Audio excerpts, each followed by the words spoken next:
ইসাখুর major Mannan high school কর্তৃক আয়োজিত online ক্লাসের প্রিয় শিক্ষার্থীবৃন্দ, তোমরা যেখানে আসো না কেন, আশা করি সবাই ভালো আছো। আমিও তোমাদের দোয়া আল্লাহর মেহেরবানিতে ভালো আছি। আজকে আমরা সপ্তম শ্রেণীর ইসলাম ও নৈতিক শিক্ষার চতুর্থ অধ্যায়ের চতুর্থ পাঠ থেকে আলোচনা করব। চতুর্থ পাঠ সৃষ্টির সেবা। সৃষ্টির সেবা। ইসলামী পরিভাষা আল্লাহর সৃষ্টির প্রতি দয়া ও সহানুভূতিশীল হয়ে আদর যত্ন করার নামই হলো সৃষ্টির সেবা। মহান আল্লাহ এই সুন্দর পৃথিবীতে মানুষে আশরাফুল মাখলুকাত তথা সৃষ্টির সেরা করে পাঠিয়েছেন। আর সৃষ্টি করে সব কিছু, যেমন জীবজন্তু, পশু পাখি, কীট পতঙ্গ, পাহাড় পর্বত, গাছপালা ইত্যাদি মানুষের উপকারের জন্য সৃষ্টি করেছেন। সুতরাং এইসব সৃষ্টির প্রতি সহানুভূতি দেখানো এবং এগুলোর যত্ন ও রক্ষণাবেক্ষণ করা অবশ্য আমাদের কর্তব্য। গুরুত্ব: যে সৃষ্টির প্রতি দয়া ও সহানুভূতি প্রদর্শন করে, আল্লাহ তার প্রতি খুশি হয়ে রহমত বর্ষণ করেন। এই প্রসঙ্গে মহানবী সাল্লাল্লাহু আলাইহি ওয়াসাল্লাম বলেন, ইরহামু মানফিল আরদে ইয়ারহামুকুম মানফিস সামায়।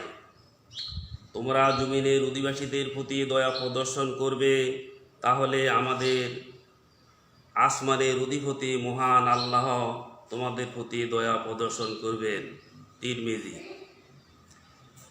পৃথিবী ও এই মহাবিশ্বে যা কিছু আছে তা সবই আল্লাহর সৃষ্টি জগতে সব কিছু দিয়ে আল্লাহর সৃষ্টি পরিবার। আল্লাহর সৃষ্টি পরিবারে মানুষই সেরা সৃষ্টি। পরিবারে যেমন পরিবার প্রধানের অনেক দায়িত্ব কর্তব্য থাকে, তেমনি সৃষ্টি জগতের প্রতি মানুষের অনেক দায়িত্ব কর্তব্য আছে। সৃষ্টিগুলির প্রতি এই দায়িত্ব পালন করার নামে সৃষ্টির সেবা। মানুষের উপর প্রধানত দুই ধরনের কর্তব্য রয়েছে।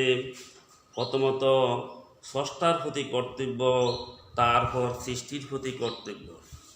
সৃষ্টির প্রতি মানুষের কর্তব্যগুলোর মধ্যে অসহায় ও দুস্থ মানুষকে সাহায্য ও সহযোগিতা করা যেমন কর্তব্য, তেমনি গাছপালা, পশু পাখি, বৃক্ষলতা এবং পরিবেশের প্রতিও মানুষের কর্তব্য রয়েছে। সৃষ্টির প্রতি সদয় হলে এবং এদের লালন পালন ও রক্ষণাবেক্ষণ করলে আল্লাহ খুশি হন, তেমনি এদের প্রতি অবহেলা করলে, নিষ্ঠুর আচরণ করলে আল্লাহ অসন্তুষ্ট হন। এ সম্পর্কে মহানবী সাল্লাল্লাহু আলাইহি সাল্লামের হাদিস হলো, আল খালকু ইয়ালুল্লাহে ফাহাব্বুল খালকে ইলাল্লাহে মান আহসানা ইলা ইয়ালিহি। সমগ্র সৃষ্টি জগৎ আল্লাহর পরিবার। আল্লাহর কাছে সেই ব্যক্তি প্রিয় যে তার পরিবারের প্রতি বেশি অনুগ্রহ করেন। মিশকাত শরীফ। আমাদের চারপাশের কীট পতঙ্গ, গাছপালা, তরুলতা, পশু পাখি সব কিছুর প্রতি মানুষের দায়িত্ব কর্তব্য রয়েছে, কারণ এই সব কিছু নিয়েই আমাদের পরিবেশ। আমাদের স্বার্থে এই পরিবেশ রক্ষা করতে হবে। মহান আল্লাহ এই সব কিছু আমাদের উপকারের জন্য সৃষ্টি করেছেন। আমাদের প্রিয় নবী হযরত মুহাম্মদ মুস্তাফা সাল্লাল্লাহু আলাইহি সাল্লাম সৃষ্টিজীবের প্রতি সর্বদা সদয় ছিলেন।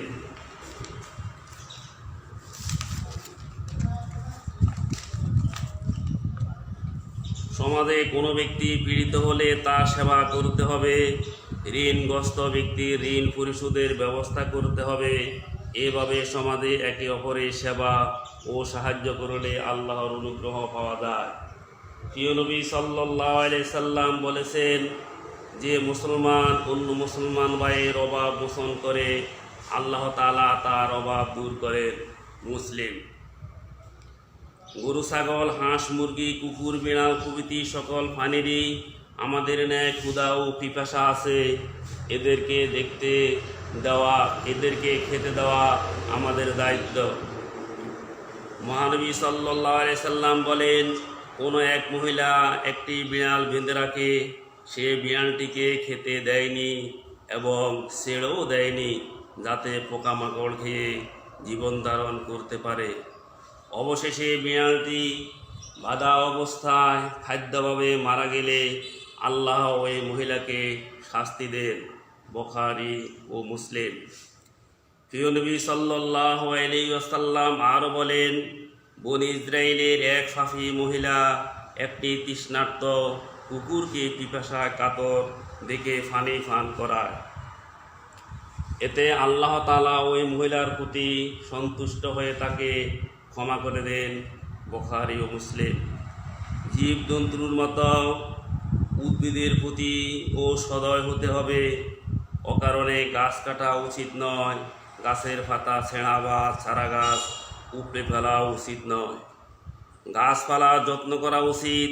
বৃক্ষলতাও মহান আল্লাহর তাসবিহ পাঠ করে পরিবেশ রক্ষায় ও নিজেদের প্রয়োজনে জীবজগৎ ও পরিবেশের প্রতি সদাচরণ করা আমাদের দায়িত্ব ও কর্তব্য।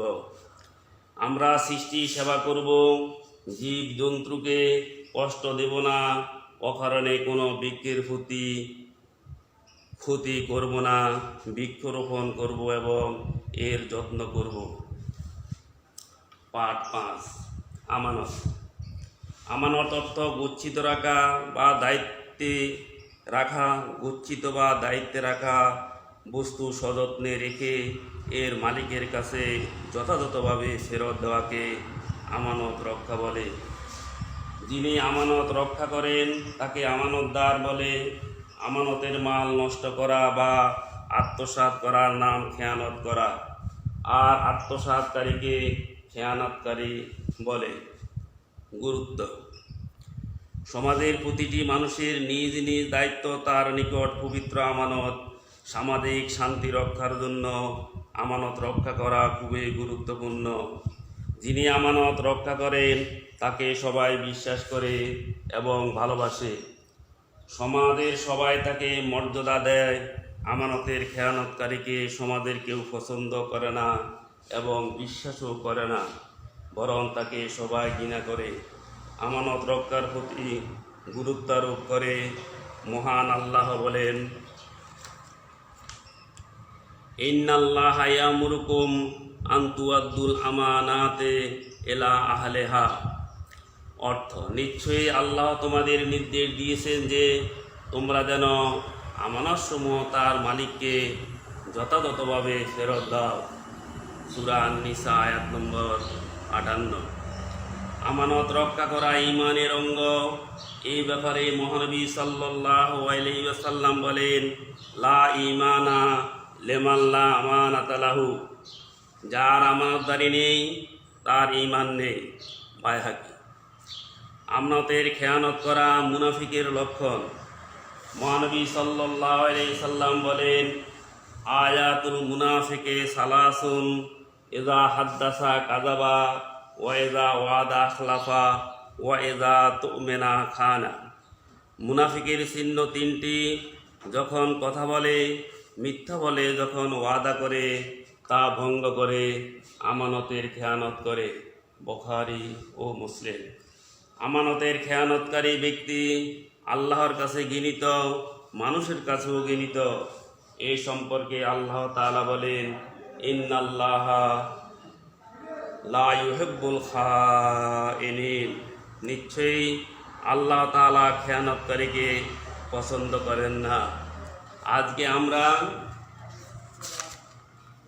সৃষ্টির সেবা এবং আমানত সম্পর্কে আলোচনা করলাম। তোমরা অবশ্যই মনোযোগ সহকারে শুনছ এবং বাড়িতে ভালো করে অধ্যয়ন করবে, বারবার দেখবে, তাহলে তোমাদের পরীক্ষার সময় কাজে আসবে। আজকে এই পর্যন্ত শেষ।